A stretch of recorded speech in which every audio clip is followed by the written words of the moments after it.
সর্ষে ঝিঙে খেতে তোমরা কারা কারা পছন্দ করো বলো তো?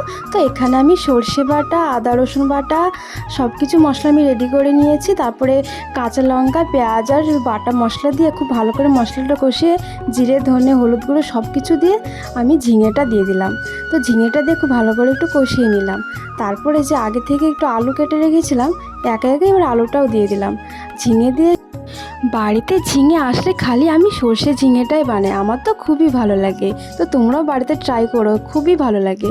তো দেখো বন্ধুরা, খুব ভালো করে আমি কষিয়ে নিয়েছি। বেশ মানে অর্ধেক সেদ্ধ হয়ে গেলে যে সর্ষে বাটাটা রেখেছিলাম ওই বাটাটা দিয়ে একটু জল দিয়ে এবার একটু সেদ্ধ করে নামিয়ে নিলেই হয়ে গেল। তো এবার গরম ভাতের সাথে এবার রুটির সাথেও খুব ভালো লাগে। তারপরে কিছুক্ষণ ঢাকা দিয়ে রেখেছিলাম বন্ধুরা, ঢাকা থেকে নামিয়ে নিলেই ব্যাস রেডি। তো তোমরা বাড়িতে কিন্তু ট্রাই করো, খুবই ভালো লাগে। আজকের মতো টাটা।